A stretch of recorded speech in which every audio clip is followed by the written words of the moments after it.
Blue colour आएगा, good. चल, मैं आपको हिंदी पढ़ा रहा हूँ, एक पार्ट मैंने अपलोड कर दिया है, दूसरा पार्ट आपके सामने पढ़ा रहा हूँ, ये भी अपलोड कर दूंगा, आपको समझ के पढ़ना है, ठीक है। पहले पार्ट में काव्य की परिभाषा, टाइज, प्रबंध, मुक्तक, उनके डिफरेंसेस, रस, अलंकार मैंने पढ़ा दिए हैं। अब मैं नया यहाँ पे जो टॉपिक शुरू कर रहा हूँ वो है छंद। क्या है टॉपिक का नाम? छंद शुरू कर रहा हूँ। और ये जो नोट्स मैं पढ़ा रहा हूँ वो नोट्स आपको मैंने दे दिया है। अभी कुछ हार्ड कॉपीज बाकी हैं तो आप उसको मेरे से ले सकते हैं। अभी आपको मैं यहाँ से साहित्य का इतिहास, पद्य साहित्य का इतिहास पढ़ा दूंगा और छंद और शब्द गुण और बिंब विधान ये सब यहाँ से मैं पढ़ा रहा हूँ।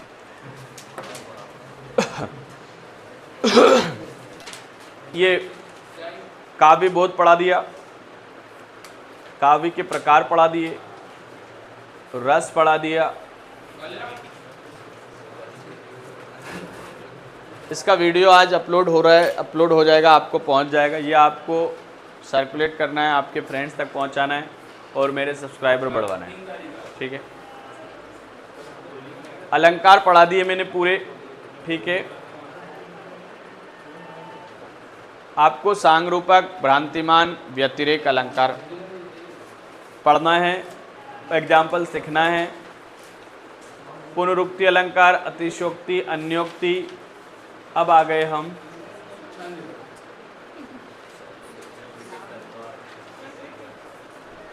छंद।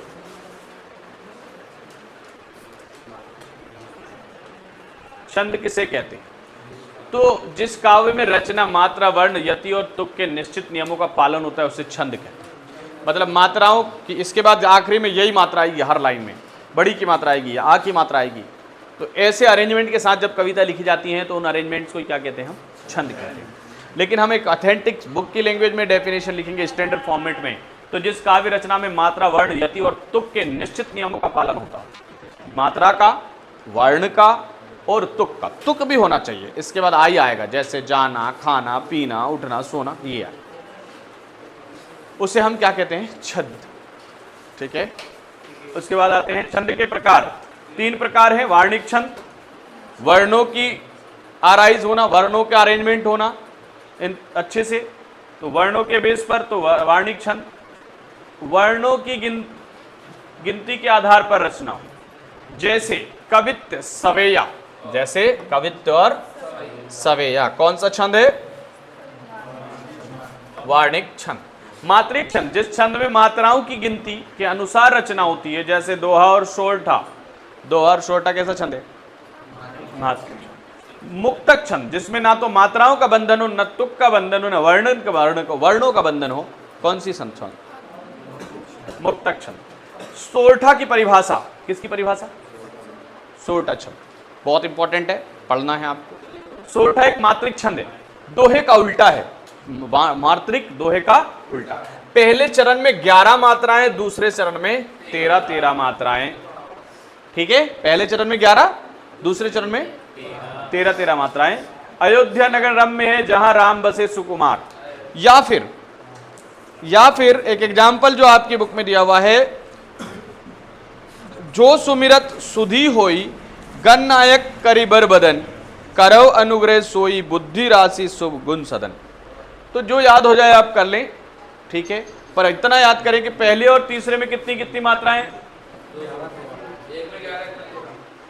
पहले चरण में 11, दूसरे में किसका उल्टा है? ये दोहे का। मात्रिक छंद है, कौन सा है? आगे आ गए हम कवित्त छंद। अच्छा, छंद की परिभाषा आई और एग्जाम्पल नहीं लिखा तो आंसर में थोड़ा सा, आंसर नंबर देने वाले को थोड़ी दिक्कत हो सकती है, इसलिए एग्जाम्पल जरूर लिखें, एग्जाम्पल याद करके लिखें, ठीक है। सुन लिया? कवित्त छंद की परिभाषा, कौन से छंद की परिभाषा? तो कवित्त एक वार्णिक छंद है, इसमें 4 चरण होते हैं, प्रत्येक चरण में समान संख्या में वर्ण होते हैं। कितने लाइन होती है? 4 मिसरे होते हैं, 4 लाइन होते हैं, 4 बंद होते हैं इसमें, और हर लाइन में सेम मात्राएं होती, वर्ण होते हैं कि भैया इसमें 12 वर्ण है तो उसमें भी 12 वर्ण है। इसमें वीर, श्रृंगार आदि रस प्रकट होते हैं। धरनी धीर गगन गंभीर, निर्भरे घन घोर, दामिनी दमक रही दिग दिग, बरसत बदरा जोर। देख रहे हो आप, बारिश का वर्णन है, जब घनघोर वर्षा हो रही हो उसका वर्णन। एक्चुअल में हिंदी है, हम जो बोलते हैं वो खड़ी बोली है, आम बोलचाल की हिंदी है, और ये हिंदी है लिटरेचर की, जिसको आपको पढ़ना चाहिए, आना चाहिए यार 12th क्लास में हिंदी। हम हिंदी बेल्ट के प्रदेश के निवासी हैं, इतनी तो हिंदी आना चाहिए, है ना। हिंदी भी आना चाहिए, उर्दू भी आना चाहिए, इंग्लिश भी आना चाहिए, इतनी तो आना चाहिए। लैंग्वेज से कोई बेर नहीं कि हमें नहीं आती है, नहीं आता मतलब आप उस लेवल तक नहीं पहुंचे हैं, है ना। सवैया छंद, सवैया भी एक वार्णिक छंद है, सवैया भी एक 22 से 26 वर्ण होते हैं, अधिकतर वीर और श्रृंगार रस में लिखा जाता है। ये ऑब्जेक्टिव के लिए भी इंपॉर्टेंट हो गया। कौन से इसमें लिखा जाता है? श्रृंगार और वीर रस में लिखा जाता है। सो सवैया सुनो रस भरा, मन भावत यह छंद महान। सुनिए, सो सवैया सुनो रस भरा, मन भावत यह छंद महान। या आपको जो आपके बुक और गाइड और में हो वो याद कर सकते हैं, या अदरवाइज ये याद कर सकते हैं। रुबाई छंद किसे कहते? परिभाषा, रुबाई फारसी भाषा के रुबा से लिया गया है। इसमें 4 पंक्तियां होती हैं और तुक योजना आ बा आ होती है। तुक योजना होती है, सीधा लिखो। चौथी पंक्ति सबसे असरदार होती है। एक लाइन और लिखो, चौथी पंक्ति सबसे प्रभाव।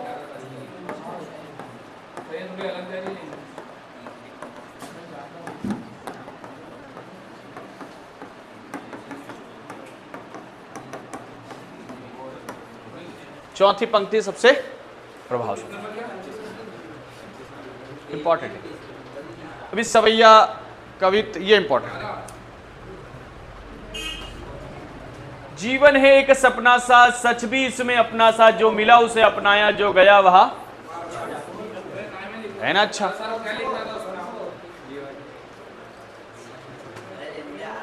जियो और जीनो तो रुबाई नहीं है। 4 मिसरे होना जरूरी है, 4 से 6 मिसरे। चौथा मिसरा अपनी मर्जी से नहीं लिख सकते।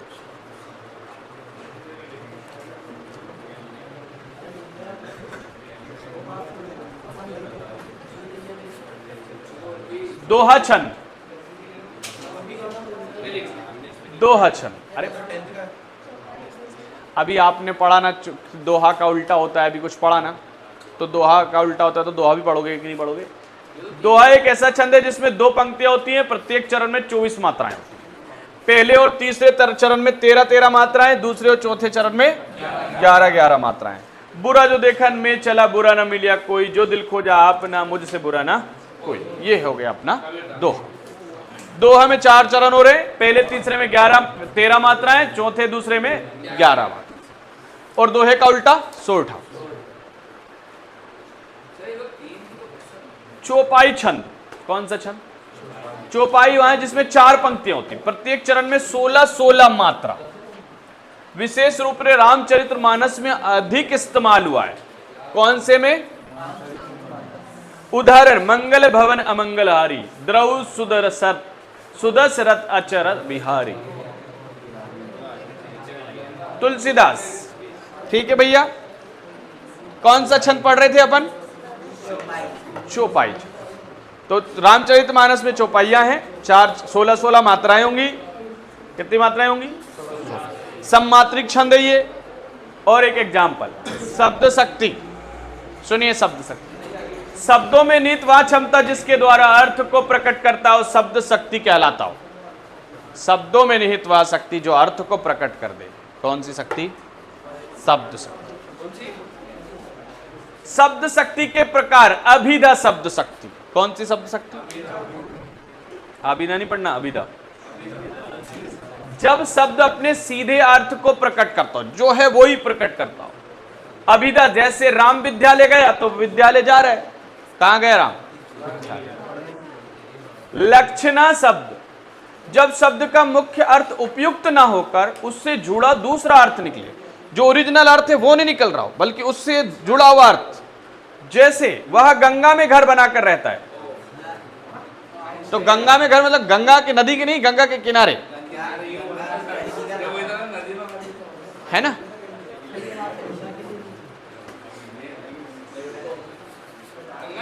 लक्षणा शब्द शक्ति, अगला कौन सा है,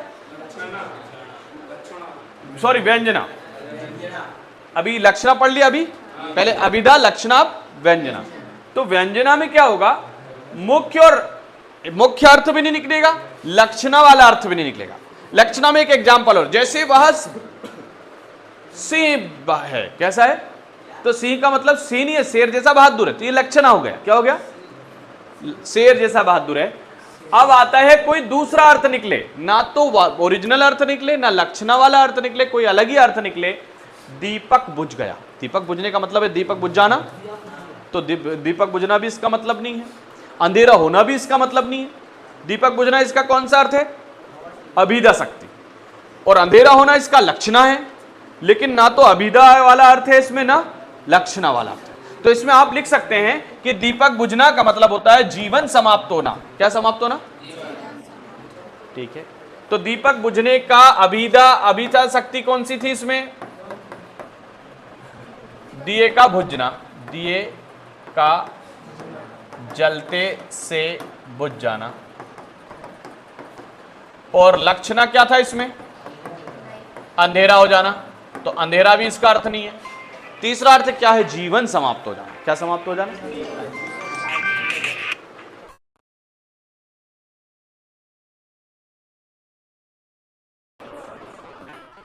हाँ मैंने कल पे कर दिया था, हाँ दिया नहीं दिया।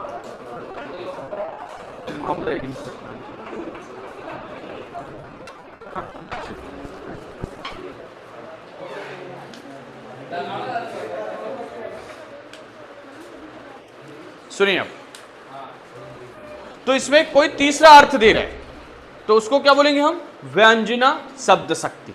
आ गया शब्द शक्ति, शब्द के निहित शक्ति को, जो उसके अर्थ को बयां करती हो, शब्द शक्ति कहते हैं। अभिधा सामान्य अर्थ देती है, लक्षणा उसके लक्षण वाले अर्थ को प्रकट करती है, व्यंजना न तो सामान्य अर्थ देती है, न लक्षणा वाला अर्थ देती है, कोई तीसरा अर्थ देती है। अब इसको ऐसे ही समझाना है, जैसे अभिधा ये है, लक्षणा ये, लेकिन तीसरा अर्थ देती जीवन। अब शब्द गुण, शब्दों में पाए जाने वाली विशेषता, जिनसे भाषा सुंदर, प्रभावशाली और मधुर बनती है, उन्हें क्या कहते हैं हम, शब्द गुण। सही अच्छी समझ के लिए अच्छे से समझ आ जाए, नोट से निकाल के रख लो तो अच्छे से समझ आ जाए, अगर नोट तो कायमे से पढ़ा लो।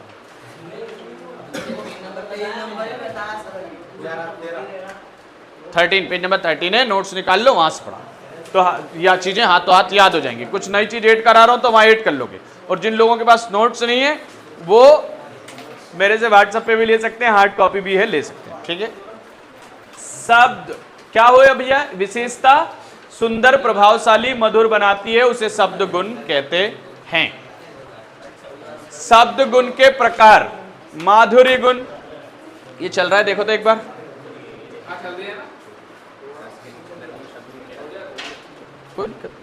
चलेगी। माधुर्य गुण किसे कहते हैं, सुनिए, जिस गुण से भाषा मधुर और कोमल लगती है उसे चंद्रमा की चांदनी मन को भा गई।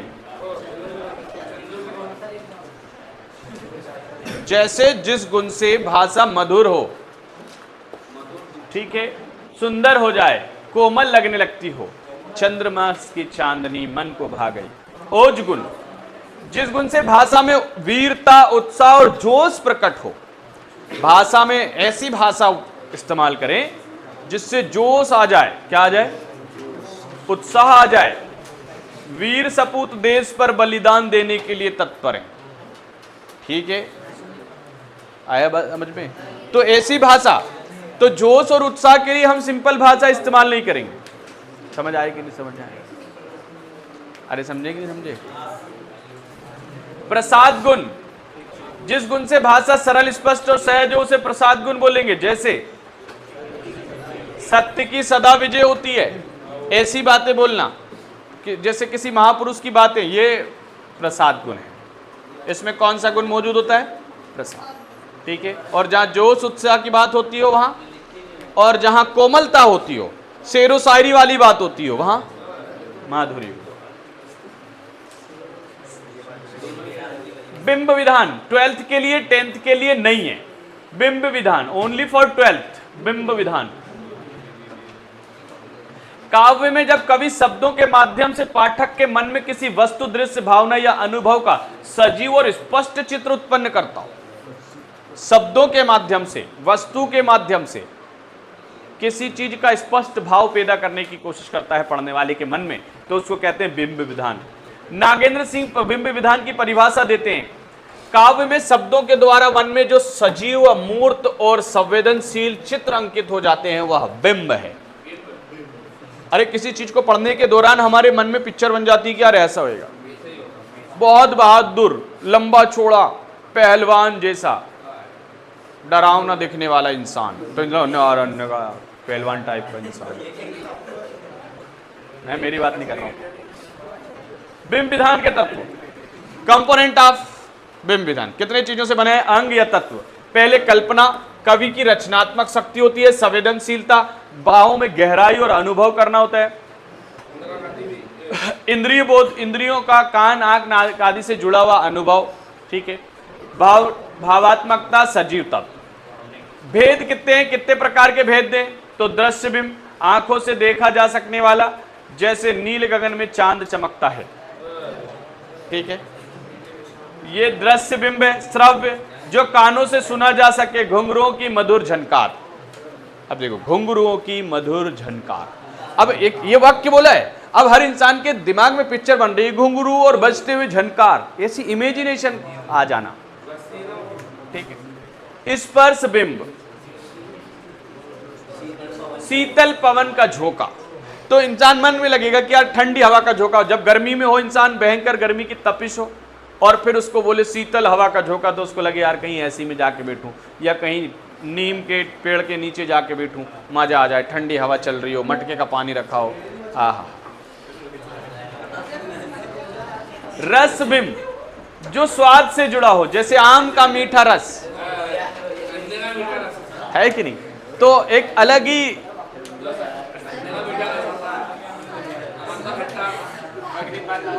गंध विमान, सुगंध, फूलों की सुगंध फैल गई।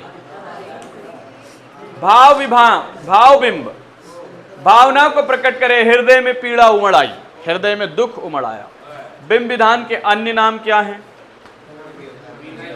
बिंब रचना, चित्रात्मकता, चित्र योजना, काव्यात्मक चित्रण।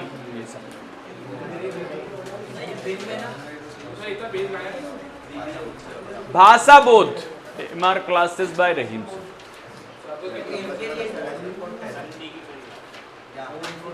दो निकटवर्ती वर्णों के मेल से जो विकार उत्पन्न होता है उसको संधि कहते हैं।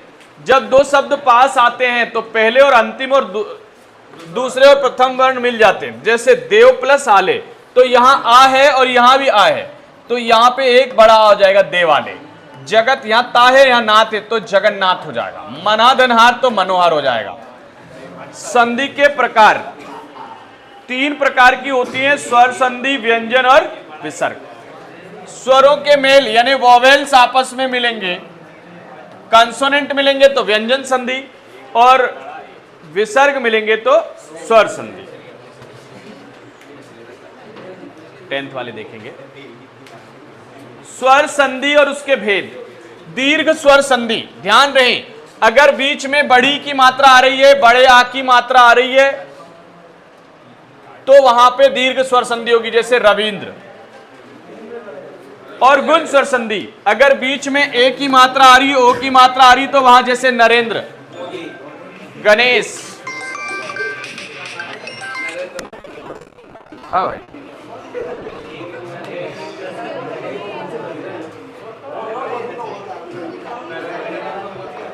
हो जाएगा।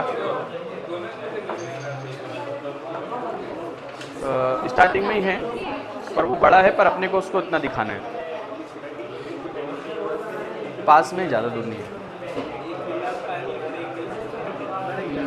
2-3 नहीं है, 4-5 मकान छोड़ के, वो 30-50 का है, 30-50 1500, नहीं 1000 नहीं 500। हाँ हाँ हाँ, वो ने एक साथ, उसने एक साथ दिया है अपने को। हाँ हाँ, उसके अपन ने एक पार्ट, उसका एक पार्ट दिया है अपन ने।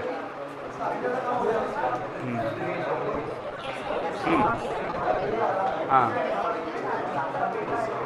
हाँ हाँ, मैं वही कह रहा हूँ, तुम कर लो सेटिंग, अभी मैं क्लास ले रहा हूँ, उसके बाद मैं तुम्हें लगाता हूँ, है ना? ठीक है। हेलो हेलो, चलो चलो सुनो मेरी बात सुनो। वृद्धि संधि में हमेशा इधर आई की मात्रा आएगी या औ की मात्रा आएगी, तो वृद्धि संधि हो जाएगी। यण संधि में आधा ता आधा ला आधा वा आएगा, तो वृद्धि यण संधि। आयादी संधि में आखिरी में या आएगा या वा आएगा, जैसे नयन, नायक, पवन, पावक, तो या बीच में वा आ रहा है या आ रहा है, ठीक है। व्यंजन संधि में व्यंजन यानी कंसोनेंट मिलते हैं, जैसे दिग्गज दिग्गज, ता उल्लास तो उल्लास, संपूर्ण संपूर्ण। विसर्ग संधि याद करना है, इंपॉर्टेंट है। मना प्लस हर मनोहर, दु प्लस बल दुर्बल, नी प्लस चल निश्चल, नमः प्लस ते नमस्ते। ओके, विद्यार्थी, महेश, वागीश, समास। समास की बात करते हैं, सुन ले जरा, संधि समास में डिफरेंस आपको भी आ सकता है, ऐसे जरूरी नहीं कि नहीं आएगा, है ना, इसलिए सुने बस। जब दो शब्द मिलें और बीच की विभक्ति का लोप हो जाए तो वहां समास होता है। समास छोटा करता है, स्पष्ट और प्रभावी बनाता है। जैसे राजा का पुत्र, तो का हटा दे तो क्या बन रहा है? प्रकार। पहला है अवयवी भाव समास, पहला पद अवयव मतलब जो चेंज नहीं होता हो, जैसे यथा, यथा शक्ति, यथा समय, यथा संभव, तो यहां कौन सा समास होगा? अवयवी भाव समास। जैसे प्रति, प्रतिदिन, प्रति व्यक्ति, प्रति माह, प्रति वर्ष। 10 उदाहरण देखिए। प्रतिदिन, यथाशक्ति, आजन्म, ये आजन्म, आमरण, आगत, यथाविधि, यथा संभव, उपर्युक्त, सपरिवार, ठीक है ना। सहर्ष, निरंतर। तत्पुरुष समास, बीच की विभक्ति, राजा का पुत्र, जल का पान, तत्पुरुष समास। ग्रामवासी, ग्राम का वासी, देवालय, देव का आलय। ग्रह में प्रवेश, दही बड़ा, दही में डूबा बड़ा, पॉकेट मार, सीढ़ी मार।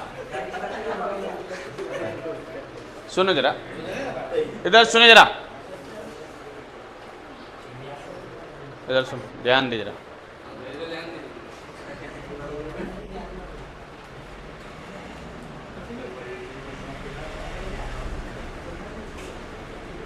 जिसमें किसी एक दूसरे को विशेषण और विशेष, किसी को कोई उपाधि दे देना।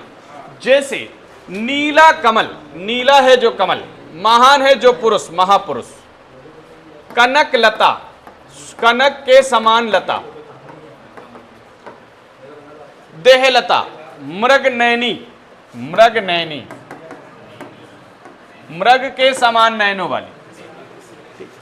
कर्मधारय समास, महापुरुष, मधुरवाणी, श्वेत वस्त्र, काली मिर्च। सद्गुण, अच्छे गुण, उज्जवल भविष्य, कोमल कली, पवित्र नदी, विशाल भवन। द्वंद्व समास में दोनों पद सेम होते हैं, जैसे राम लक्ष्मण, दिन रात, माता पिता, भाई बहन, सुख दुख, ये द्वंद्व समास आएगा। बीच में हाइफन आएगा तो द्वंद्व समास। माता पिता, राजा रानी, पाप पुण्य, नर नारी, जल थल, दूध दही, भाई बहन। बहुब्रीहि समास में वास्तविक अर्थ से हटकर कोई तीसरा अर्थ देंगे तो बहुब्रीहि। जैसे पीतांबर, पीले वस्त्र पहनने वाला, इसका मतलब है श्री कृष्ण। उसके बाद दशानन, जिसके 10 मुख हो अर्थात रावण। फिर बाहुबली या महावीर मतलब हनुमान।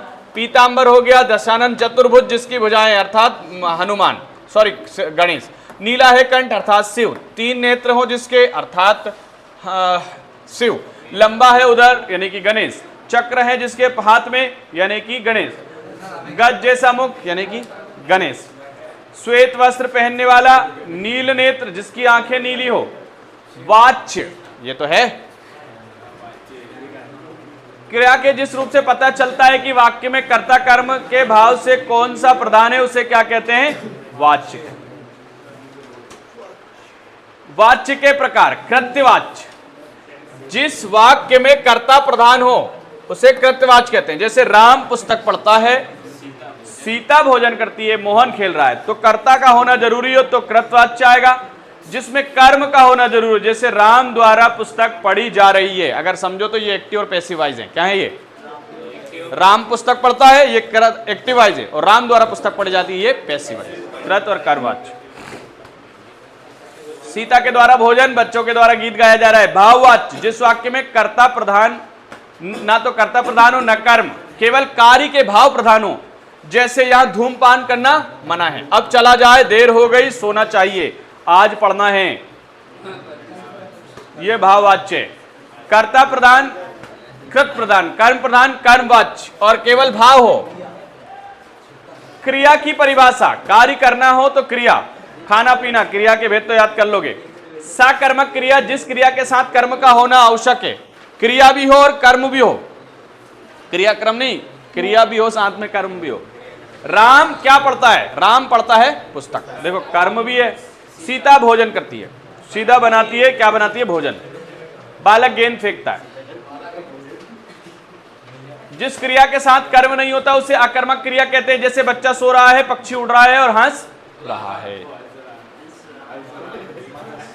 प्रेरणार्थक क्रिया, जैसे मां बच्चे को पढ़वाती है, शिक्षक छात्र से लिखवाते हैं, मालिक नौकर से काम कराता है। क्रिया की विशेषता बताना, क्रिया विशेषण, जैसे राम धीरे धीरे चलता है, घोड़ा तेज दौड़ता है, वह बहुत पढ़ता है, याद रखें। चलो ये तो पढ़ ही लेंगे बच्चे खुद से। मुहावरे लोकोक्ति में अंतर, ये तो सबको पढ़ना है। छोटे वाक्य होते हैं, पूरा वाक्य होता है, या अधूरा वाक्य वो पूरा वाक्य। इसके आखिर में ना आना चाहिए, उसके आखिर में ना नहीं आता है। ऐसे 2-3 डिफरेंस पढ़ना है बस। अब तो ठीक है। अर्थ के आधार पर वाक्य के 8 प्रकार हैं। अर्थ के आधार पर वाक्य के, पहला विधानवाचक यानी सिंपल वाक्य। विधानवाचक मतलब राम स्कूल जाता है, भारत एक महान देश है। निषेध वाक्य, नेगेटिव, नेगेटिव सेंटेंस, वह आज नहीं आएगा, मुझे यह काम पसंद है। अब क्वेश्चन दे देगा कि इस वाक्य को नेगेटिव बनाइए, क्या बनाइए? निषेध वाक्य, तो आपको नेगेटिव बनाना। हाँ। प्रश्नवाचक, प्रश्न पूछा गया हो, तुम कहां जा रहे हो, अभी क्वेश्चन पूछेगा। अर्थ के आधार पर वाक्य के भेद कितने हैं? 8। अर्थ के आधार पर वाक्य कितने हैं? 8 हैं। आज्ञावाचक, आज्ञा देना, बैठ जाइए, चुप हो जाइए, दरवाजा बंद करो। इच्छावाचक, ईश्वर तुम्हें सफलता दे, काश मैं डॉक्टर बनूं, काश तुम कलेक्टर बनो। संदेह होना, जिस वाक्य में संदेह या संभावना प्रकट हो, शायद वह आज आए, शायद वह आज आए, संदेह है। संभव है बारिश हो, वह शायद ही पास हो, ये क्या है? संदेह। विस्मय आदि बोधक, आश्चर्य हो, वहां वाह कितना सुंदर दृश्य, वाह कितना, अरे ये कैसे हो गया, अरे वह पास हो गया। शर्तवाचक, यदि तुम मेहनत करोगे तो सफल होगे, यदि मेहनत करोगे तो, अगर बारिश होगी तो स्कूल बंद रहे। अगर आप ये चैनल सब्सक्राइब कराओगे तो मैं और मेहनत करके पढ़ाऊंगा। ये भी भैया वाक्य, रचना के आधार पर वाक्य के 3 भेद हैं, सरल वाक्य, संयुक्त और मिश्र। राम पढ़ रहा है, राम, बच्चा, संयुक्त वाक्य, जिस वाक्य में 2 या 2 से ज्यादा वाक्य हो, बीच में और हो, तथा हो। राम पढ़ता है और श्याम लिखता है। मैं गया लेकिन वह नहीं आया, में गया परंतु वह नहीं आया, वो संयुक्त वाक्य है। मिश्र वाक्य में जो सो ऐसे वर्ड आएंगे, जो लड़का मेहनती है वह सफल होगा, जब बारिश होती है तो मौसम ठंडा हो जाता है, ये मिश्र वाक्य है। ठीक है, उसके बाद याद रखने के अर्थ के आधार पर 4 हैं, रचना के आधार पर 3 हैं। क्षेत्रीय शब्द क्या होते हैं? जो शब्द किसी विशेष क्षेत्र में बोले जाते हो, जैसे लस्सी पंजाब में, भात बिहार में, पोहा मध्य प्रदेश इंदौर में, पाखाना उत्तर प्रदेश में, अम्मा दक्षिण में। ये एक स्पेशल जगह में बोले जाने वाले शब्द है ना, क्षेत्रीय शब्द हैं। जैसे अपने यहाँ आजाद नगर में लाला है कि नहीं, भैया उत्तर प्रदेश में, मछली माछ बंगाल में, रोटी बाटी राजस्थान में। रोटी को बाटी कहेंगे। तकनीकी शब्द सुनिए, आएगा तकनीकी शब्द जिनका प्रयोग विशेष विषय विज्ञान कला कानून या तकनीकी में होता है, तकनीकी शब्द कहलाते हैं। जैसे परमाणु, विज्ञान तापमान भौतिकी, संविधान राजनीति, न्यायालय कानून, वोल्टेज। निपात शब्द वो शब्द जो न लिंग वचन कारक काल के अनुसार बदलते हैं, ये बदलते नहीं है, लिंग वचन कारक के अनुसार बदलते नहीं है, वाक्य में बल देने के लिए यूज किए जाते हैं। वाक्य में ही भी, तो ही नहीं, क्यों न, ही क्यों ना, ही सही, ही क्या, वह आज ही आएगा, तो ही क्या है यहां पे, आज ही कंप्लीट करूंगा, ही क्या है, निपात। पढ़ के ही आना है, फीस लेके ही आना है, ये क्या है। राजभाषा किसे कहते हैं? विशेषताएं लिखिए ओनली फॉर 12th। राजभाषा का प्रयोग सरकारी कार्यों प्रशासन कार्यालयों में किया जाता है। सुन लिया राजभाषा। भारत में हिंदी को राजभाषा का दर्जा प्राप्त है। राजभाषा को संविधान द्वारा मान्यता दी जाती है।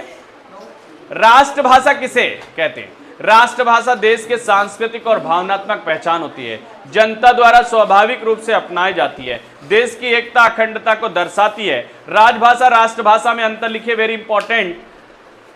प्रशासनिक भाषा है और ये राष्ट्रीय पहचान की भाषा है। मान्य संविधान में राजभाषा को मान्यता है, ये जन स्वीकृति पर आधारित है, संविधान द्वारा मान्यता नहीं, जन स्वीकृति। लोग इसको एक्सेप्ट कर रहे हैं, जितने ज्यादा लोग एक्सेप्ट कर रहे हैं इसलिए वो राष्ट्रभाषा है। संविधान में ऐसा नहीं है कि ये राष्ट्रभाषा है। ठीक, राष्ट्रभाषा हमारी कोई सी भी नहीं है इंडिया में, ऑफिशियल लैंग्वेज कोई नहीं है, राजभाषा जरूर है। प्रयोग सरकारी कार्यों में और सांस्कृतिक व भावनात्मक स्तर पर। भारत में राष्ट्रभाषा नहीं है, केवल राजभाषा हिंदी है। राष्ट्रभाषा नहीं है केवल। इंटरनेट पत्रकारिता क्या है? इंटरनेट के माध्यम से समाचार और जानकारी प्रस्तुत करना ही इंटरनेट पत्रकारिता है। इंटरनेट के माध्यम से लोगों को जानकारी देना, यही क्या है? इंटरनेट पत्रकारिता। मिल गया। खबरें वेबसाइट, न्यूज पोर्टल, ऐप पर प्रकाशित की जाती है, तेज, सुलभ और वैश्विक होती हैं। इंटरनेट पत्रकारिता के उदाहरण आज तक website, BBC, Dainik Bhaskar, news apps, flash news. Breaking क्या है? ब्रेकिंग न्यूज, आज की ताजा खबर, ये हमला हो गया, वो हमला हो गया, ब्रेकिंग। पेपर लीक हो गया, पेपर एग्जाम दोबारा होगी, बोनस अंक मिलेंगे, नहीं मिलते। वह खबर होती है जो बहुत महत्वपूर्ण होती है और घटना होते ही तुरंत जनता तक पहुंचाई जाती है। कोई घटना हो गई तुरंत न्यूज में चलेगा, बार बार खटाखट, ठीक है, उसको क्या बोलेंगे अपन? ब्रेकिंग। तुरंत दिखाई जाती है, अभी अभी हुई घटना से होता है। ब्रेकिंग न्यूज, भूकंप के तेज झटके महसूस किए गए। फ्लैश, प्रधानमंत्री ने आपात बैठक बुलाई। एमपी बोर्ड का पेपर लीक हो गया, ठीक है। ये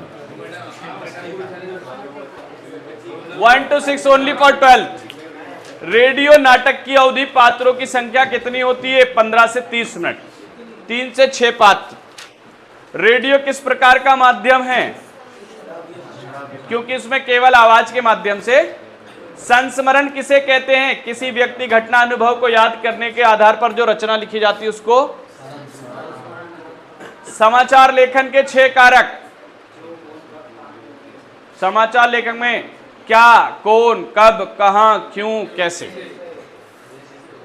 याद रखना, जिन्होंने कॉमर्स लिया है, बायोलॉजी, आर्ट्स ले लिया, बायोलॉजी ले लिया, नो डाउट जब कुछ समझ में नहीं आए ना तो जर्नलिज्म की इसमें एडमिशन ले लेना यूनिवर्सिटी में, बहुत अच्छा फील्ड है। अगर आपका इंटरेस्ट हो जर्नलिज्म, अच्छी जगह अगर एडमिशन हो जाता है तो बहुत अच्छा फील्ड है। जिसको इंटरेस्ट हो दुनिया की खबरें बताने में, पॉलिटिकल खबरें बताने में, गेम्स की खबरें चलाने में, जिनको इंटरेस्ट हो ना, अच्छा फील्ड है। इसमें आप यहाँ वहाँ घूम सकते हैं, हजारों लाखों लोगों से कम्युनिकेट कर सकते हैं, समझ गए। और आजकल सोशल मीडिया के माध्यम से अगर आपने मेहनत कर ली ना कुछ दिन, तो फेमस होने से कोई नहीं रोक सकता। अच्छी लाइफ स्टाइल हो सकती है, बशर्ते आपका इंटरेस्ट होना चाहिए। इंटरेस्ट है नहीं, 2-4 दिन कर लिया, बना दिया वीडियो, न्यूज़ डाल दी, बस फिर ठंडे पड़ गए, ऐसा। मेहनत जरूर है, लेकिन एक अच्छा फील्ड है, लीग से हट के फील्ड है। इस फील्ड में भी जाया जा सकता है 12th के बाद, ठीक है। क्या है भैया समाचार लेखन की? क्या, कौन, कब, कहां, कैसे, क्यों। 6, फिल्म और रंगमंच के दृश्य को किसकी सहायता से प्रभावशाली बनाया जाता है? प्रकाश, मंच सज्जा, अभिनय, संगीत की सहायता से क्या बनाया जाता है? समाचार लेखन की लोकप्रियता की कौन सी शैली है? या पिरामिड कैसा होगा?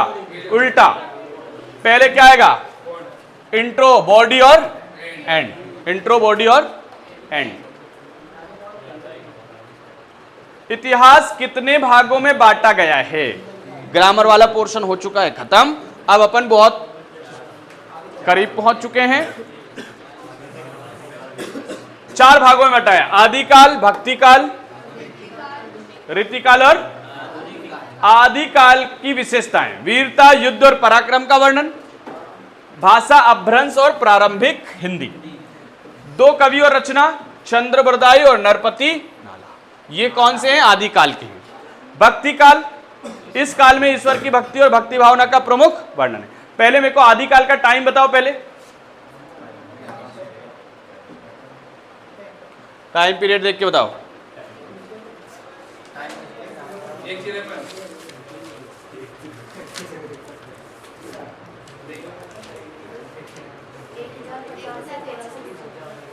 एक 1050 से,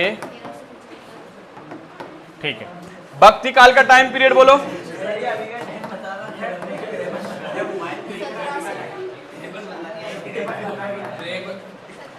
इस काल में ईश्वर और भक्ति भावना का वर्णन प्रमुख रही है।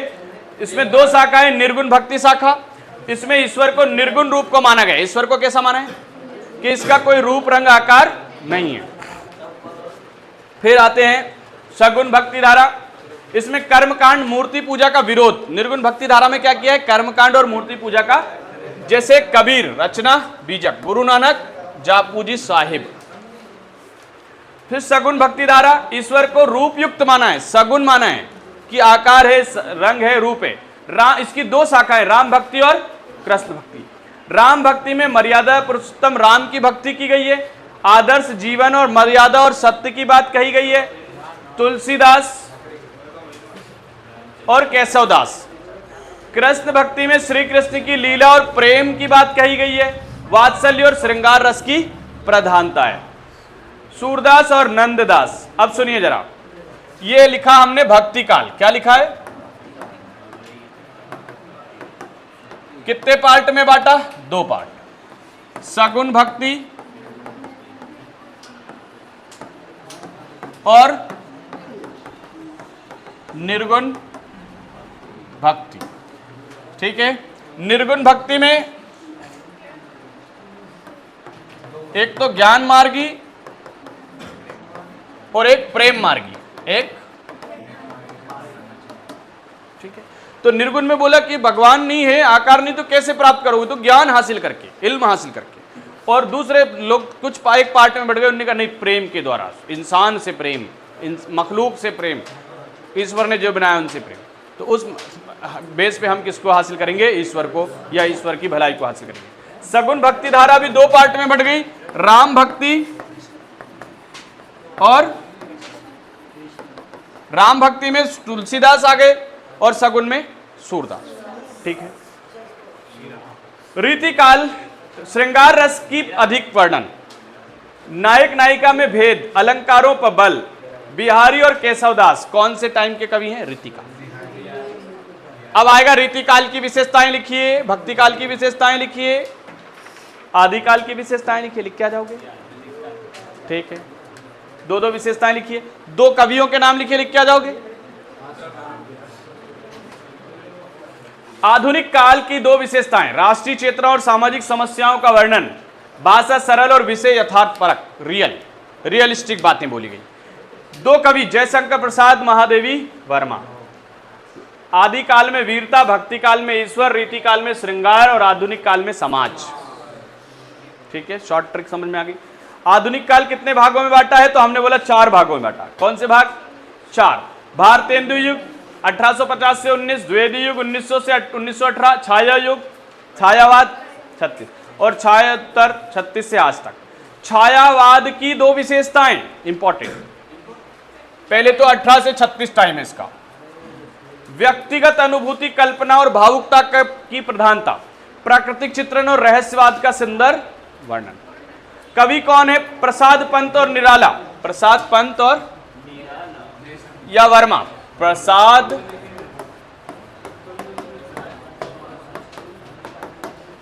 और वर्मा। जयशंकर प्रसाद की रचना कामायनी, पंत की रचना महादेवी वर्मा। छायावाद की दो विशेषता पढ़ो जल्दी।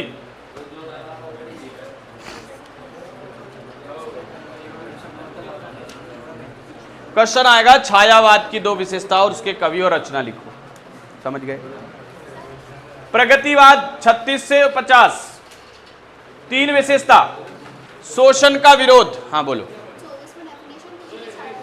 तो ये लिख के आएंगे, 2 विशेषता पर बस। ठीक है।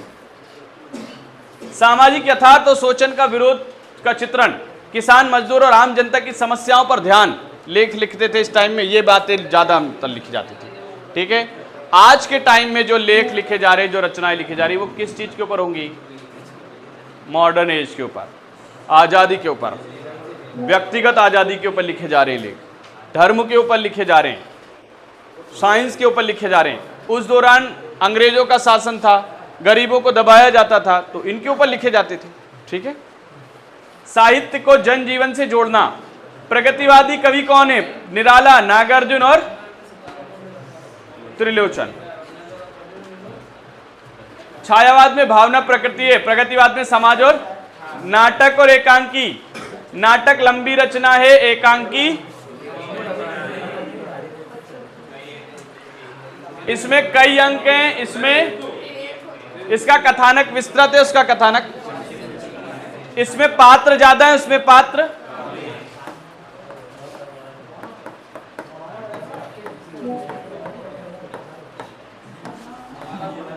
अरे हो गए डिफरेंस। पात्र एक लाइन और लिख लो, पात्र अधिक, पात्र कम। नाटक में पात्र ज्यादा है, एकांकी में पात्र कम। लिख लिया। कहानी और उपन्यास। कहानी का आकार छोटा, पात्र कम, कथानक छोटा। हो गया। आत्मकथा और जीवनी, स्वयं व्यक्त लिखता है। दृष्टिकोण व्यक्तिगत, शैली भावात्मक। याद रखना, आत्मकथा भावात्मक शैली में लिखी जाती है, आत्मकथा। और जीवन जीवनी तथ्यपरक। अरे आत्मकथा जो खुद लिखेगा और जीवनी जो किसी के बारे में, तो किसी के बारे में जो फैक्ट पता होंगे वही लिखेंगे ना। शैली भावात्मक और तथ्यपरक, याद रहेगा? अरे डिफरेंस याद रहेगा, इंपॉर्टेंट है। संस्मरण और रेखा चित्र, स्मृतियों पर आधारित, और ये व्यक्ति का चित्रण। संस्मरण और रेखा चित्र में अंतर लिखो। अनुभव साझा करना इसका उद्देश्य और उसका चरित्र उजागर करना उद्देश्य। किसमें? चरित्र चित्रण में, रेखा चित्र में, सॉरी। घटनाओं का विवरण और स्वभाव और गुण दोष का विवरण। मुख्य गद्य की विधाएं आ गई। अब निबंध, कहानी, उपन्यास, नाटक, जीवनी, संस्मरण, रेखा चित्र, ये प्रमुख विधाएं। कौन सी विधाएं हैं? प्रमुख विधाएं। गौण विधाएं, पत्र, डायरी, रिपोर्ट, यात्रा वृत्तांत, समीक्षा, भाषण, व्यंग। गद्य की कितनी विधाएं हैं? 2। प्रमुख और गौण। प्रमुख 9 है और गौण ये है 7। छात्र इसके साथ पिछले 5 साल के प्रश्न पत्र भी हल करें तो अच्छे नंबर आएंगे। खात्मा हो गया। सुनिए, पूरी ग्रामर मैंने पढ़ा दी, कल चैप्टर की बात होगी। ऐसे मैं इजी वाला ऐसे आपको भेज दूंगा पेपर के पहले।